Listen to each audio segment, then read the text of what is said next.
Good morning students.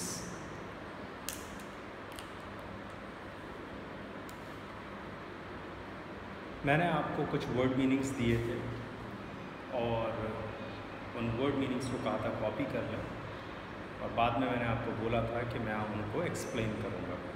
Poem का नाम है the road not taken by Robert Frost. Robert Frost की ये पोएम है, अमेरिकन पोइट हैं। बहुत सिंपल थीम्स को वो पिक करते हैं, बहुत सिंपल उनके कॉन्सेप्ट्स होते हैं, लेकिन इंसाइट जो है वो कमाल की होती है। इंसाइट का मतलब उसके गहराई में जब हम पोएम की उतरते हैं तो हमें उसमें वेरीड मीनिंग्स मिलते हैं, बहुत सारे मीनिंग्स निकल के उसमें आते हैं। तो इस पोएम को मैं बाद में एक्सप्लेन करूँगा। पहले मैं आपको मीनिंग्स जो इसमें जो अलग अलग वर्ड्स आए हैं पोएम में जो डिफ़िकल्ट हो सकते हैं उनको मैं आपको एक्सप्लेन करूँगा, और उसके बाद मैं उसकी थीम और उसके बाद मैं पोएम को भी एक्सप्लेन करूँगा। तो हम स्टेप बाय स्टेप इसको करेंगे। तो सबसे पहले शुरू करेंगे हम वर्ड मीनिंग से। The road not taken by Robert Frost. By Robert Frost, ठीक है। वर्ड मीनिंग्स देखिए। पहला डाइवर्स्ड। डाइवर्स का मतलब डाई वर्ड कहीं पे भी लग जाता मतलब टू, इसीलिए हमने इसका बिल्कुल सिंपल लिटरल मीनिंग ले लिया है, ब्रोकन इनटू टू। वैसे पोएम में जब हम पढ़ेंगे तब इसको और डीपली देखेंगे। एक रोड जा रही है जिस पे एक ट्रैवलर जा रहा है, और जब वो रोड जा रही है तो आगे चल के वो दो हिस्सों में विभाजित हो जाती है, दो हिस्सों में कट जाती है, दो हिस्सों में फट जाती है, दो हिस्सों में अलग अलग हो जाती है। उसके लिए ये वाला वर्ड आया डाइवर्स्ड, ब्रोकन इनटू टू, दो हिस्सों में अलग अलग हो जाना। Diverse, DIVERGED, diverse, broken into two. दूसरा वर्ड देखिए वुड। वुड आप नॉर्मली जानते हैं, वुड का मतलब होता है लकड़ी, ठीक है। Bring some wood for fuel, bring some wood so that we can warm us. For example, if winter is going on, then you bring wood, okay, so that we can keep us warm. तो wood normal meaning होता है लकड़ी, but here in the poem it means, and in most of the poetic sense it means forest. जंगल का भी मतलब wood होता है। तो wood मतलब here, मैंने इसलिए here का मतलब यहाँ, यहाँ का मतलब पोएम के अंदर, पोएम के अंदर इसका मतलब क्या है, फॉरेस्ट, जंगल। तीसरा देखिए वर्ड जो आपकी पोएम में आपको मिलेगा वो मिलता है येलो। येलो आपको पता है कलर है, पीला ये रंग को हम येलो बोलते हैं, लेकिन यहाँ पर इसका क्या मतलब है, ड्राइड लीव्स एंड ग्रास। जब भी जंगल में जो हरियाली होती है वो ग्रीन होती है, लेकिन जब पेड़ पौधे पत्ते सूख जाते हैं तो उनका जो कलर है वो चेंज हो जाता है और ग्रीन से वो येलो में कन्वर्ट हो जाते हैं। तो यहाँ पर येलो जो है वो ड्राइड लीव्स के लिए, या ड्राइड आपके ग्रास के लिए, या ड्राइड आपके ब्लेड्स। ब्लेड्स का मतलब यहाँ पर पत्तियों का दूसरा जो वर्ड है वो ब्लेड्स भी होता है, तो उसके लिए यहाँ पर वर्ड आया है येलो। नेक्स्ट देखिएगा वर्ड आप under growth. Dried leaves and grass का under growth, growth of bushes and grass under. U का मतलब है यहाँ पर अंडर, जिससे कि सारे वर्ड्स आपके कैमरे में कैप्चर हो जाए, इसलिए शॉर्ट फॉर्म में लिख दिया under big trees.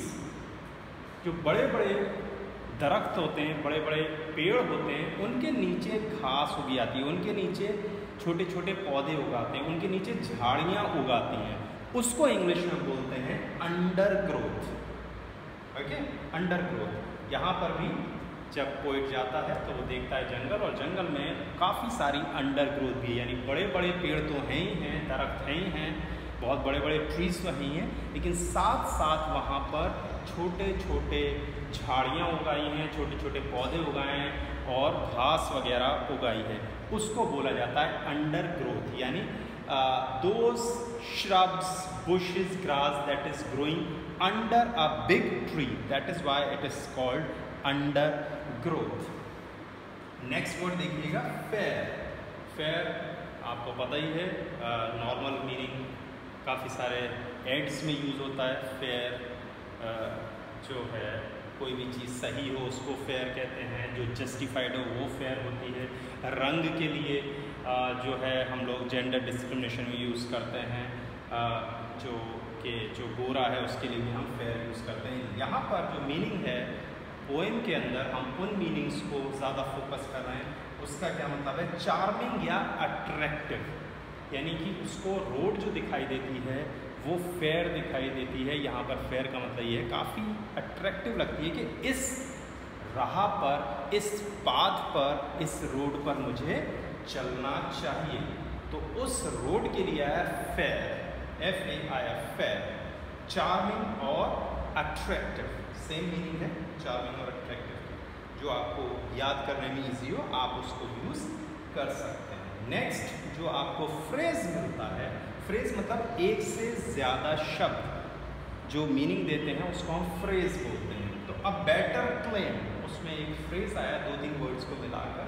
A better claim means better choice, यानी जब वो देखता है डाइवर्जन ऑफ रोड्स, रोड जो बट रही है इधर से उधर, जब वो उसको देखता है तो वो क्या कहता है कि एक रोड उसको बेटर चॉइस लगती है। उसको 2 रोड में से एक ही रोड को वो ट्रैवल कर सकता है, एक ही रोड पर वो जा सकता है। तो वो डिसीज़न मेकिंग करनी है उसे, इस रोड पर या उस रोड पर। तो जिस रोड का वो डिसीज़न लेता है वो रोड कौन सी वाली है उसके लिए वो यूज़ करता है। कौन सी ये हम बाद में देखेंगे पोएम में। तो जिस रोड को वो चूज़ करता है उसके लिए वो वर्ड यूज़ करता है better claim, means better choice. इस वाली पर मैं चलूँगा, तो वो उसके लिए बेटर चॉइस होती है। तो better claim here means better choice.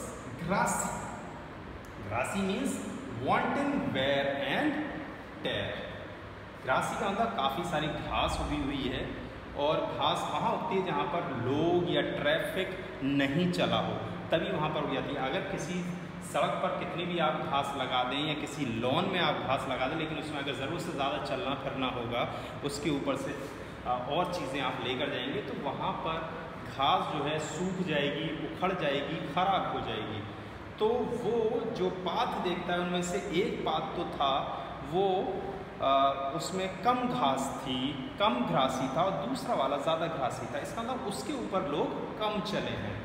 तो घासी यहाँ पर जो मीनिंग है ना सिर्फ घास उगी हुई है, बल्कि अगर हम उसके डीपर मीनिंग में जाएंगे पोएम में, तो उसका मतलब निकल के आएगा वांटिंग वेयर एंड टेयर, यानी ये ग्रासी है, यानी कि ये चाहती है, ये रोड चाहती है कि इसके ऊपर चला जाए। इसको ज़्यादा लोगों ने यूज़ नहीं किया है।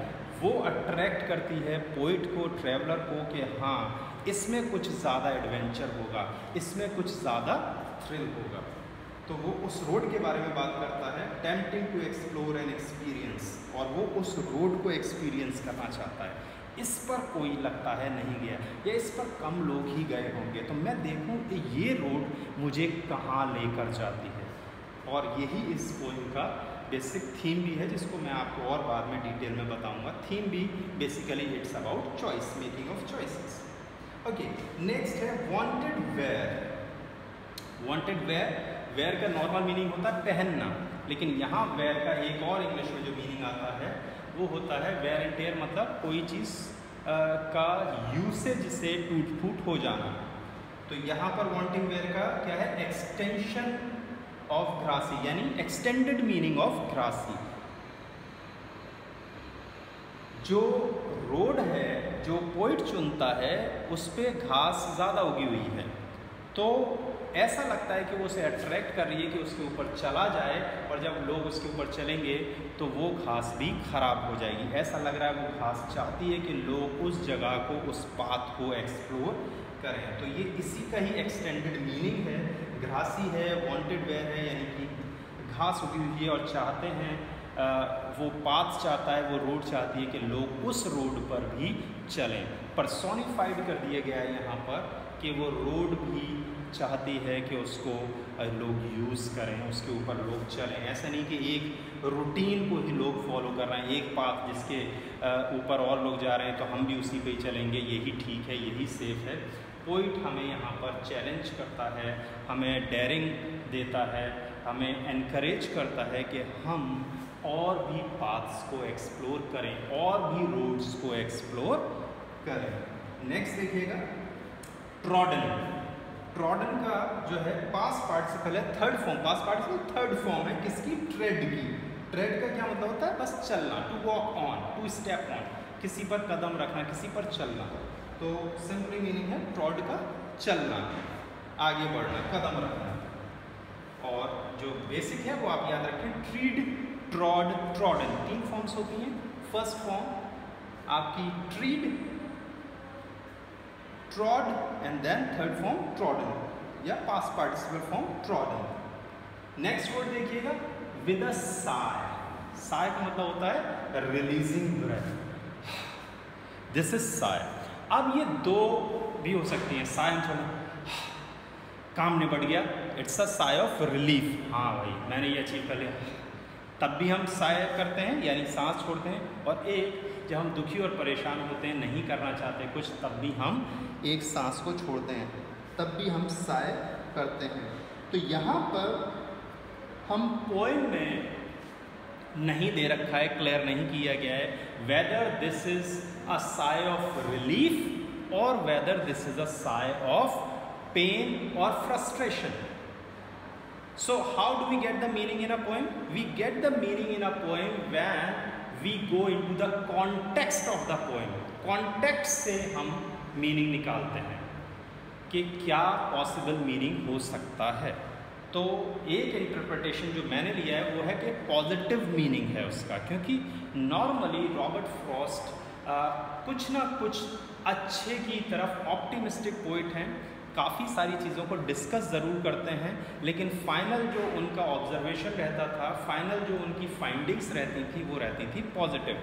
तो हम कह सकते हैं कि वो पॉजिटिविटी की बात करते हैं। तो उन्होंने जो रोड जिसको उन्होंने चूज़ किया, उसके बाद उनका डिसीज़न जब वो सही रहा तो उन्होंने क्या दिया? साय ऑफ रिलीफ किया, हाँ थैंक गॉड मैंने ये वाला रास्ता चुना, और इसकी वजह से I am what now I am, मैं आज जो हूँ वो इसी की वजह से हूँ। तो ये हमें पता चलता है किससे? कॉन्टेक्स्ट से, पोइम के कॉन्टेक्स्ट से, पोइट के कंटेम्प्रेरी थॉट से, उस वक्त पोइट ने क्या सोचा या पोइट की पर्सनैलिटी क्या थी। तो इन सारी चीज़ों से हमें पता चलता है कि उनकी थीम्स क्या हैं। नेक्स्ट में हम देखेंगे, सो विद अ साय का meaning releasing breath, possibly of relief. इसीलिए मैंने ब्रैकेट में लिखा है पॉसिबली, क्योंकि अलग अलग स्कॉलर्स, अलग अलग टीचर्स, अलग अलग रिसर्चर्स आपको अलग अलग इंटरप्रिटेशन दे सकते हैं, क्योंकि पोएम के कई सारे मीनिंग्स निकल सकते हैं।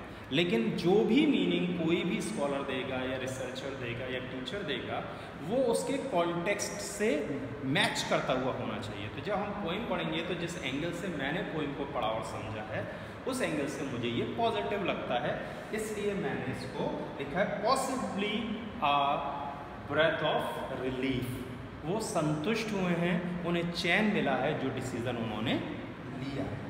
नेक्स्ट देखिएगा, ages and ages means after a long gap या आफ्टर अ लॉन्ग पीरियड या after a long time. Ages and ages means काफ़ी टाइम के बाद। एजेस का मतलब ही होता है सदियाँ, काफ़ी टाइम के बाद लोग जब देखेंगे या मैं ही देखूँगा मुड़कर कि जो डिसीज़न मैंने लिया था वो सही था या नहीं था, तब मैं ये जान पाऊँगा कि वो कैसा था। तो ये थे आपके पॉसिबल मीनिंग्स, ये आप देख सकते हैं। मैं हट गया हूँ यहाँ पर, आप लोग इसका स्क्रीनशॉट ले सकते हैं जिससे कि आप इसको अपने कॉपी करने में आपको इजी रहे, सीखने में आपको आसान रहे। तो इसको आप देख लीजिए और मैं आपको इसका लिंक शेयर कर देता हूँ, उसमें से आप इसको समझिएगा। क्लासेस जब भी होंगी शुरू तब देखेंगे। Okay, thank you. मैं आपको नेक्स्ट क्लास में इसका थीम बताऊँगा और उसके बाद की क्लासेस में मैं आपको इसको एक्सप्लेन भी करूँगा। Okay.